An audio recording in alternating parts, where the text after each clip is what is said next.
राजकीय रणनीतिकार प्रशांत किशोर सुनेत्रा पवारांच्या आता भेटीसाठी पोहोचलेले आहेत। सुनेत्रा पवारांच्या भेटीसाठी प्रशांत किशोर हे देवगिरी बंगल्यावर पोहोचलेले आहेत। महत्त्वाची बातमी, राजकीय रणनीतिकार प्रशांत किशोर सुनेत्रा पवारांच्या भेटीला पोहोचलेले आहेत। बिहारमधल्या बांकीपूरमध्ये आता निवडणूक जिंकल्यानंतर पहिल्यांदाच ते महाराष्ट्रामध्ये आलेले आहेत आणि सुनेत्रा पवार यांच्या भेटीसाठी पोहोचलेले आहेत। प्रशांत किशोर जनसुराज पक्षाचे ते आता सुनेत्रा पवार यांच्या भेटीसाठी पोहोचलेले आहेत। देवगिरी बंगल्यावर नुकतेच ते या ठिकाणी आलेले आहेत। राजकीय रणनीतिकार अशी त्यांची ओळख आणि आता सुनेत्रा पवार यांच्या भेटीसाठी ते पोहोचलेले आहेत। महत्त्वाची आणि मोठी बातमी आपण पाहताय।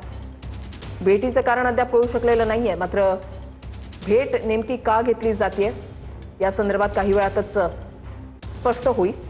मात्र प्रशांत किशोर हे आता सुनेत्रा पवार यांच्या भेटीसाठी देवगिरी बंगल्यावर पोहोचलेले आहेत। हिरा ढाकणे आमचे प्रतिनिधी या संदर्भातली अधिक माहिती देतील। हिरा, प्रशांत किशोर यांनी नुकतेच बिहारमधले निवडणूक जिंकली आणि त्याच्यानंतर आता महाराष्ट्रामध्ये आल्यानंतर सुनेत्रा पवारांच्या भेटीसाठी ते पोहोचलेले आहेत। कारण काय कळतंय?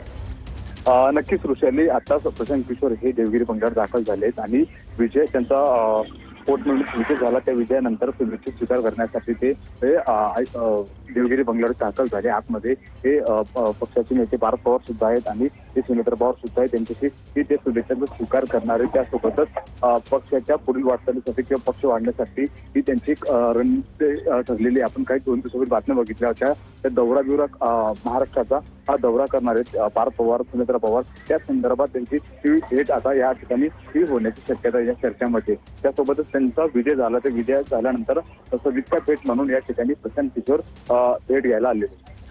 नक्कीच, धन्यवाद हिरा दिलेल्या सविस्तर माहितीसाठी।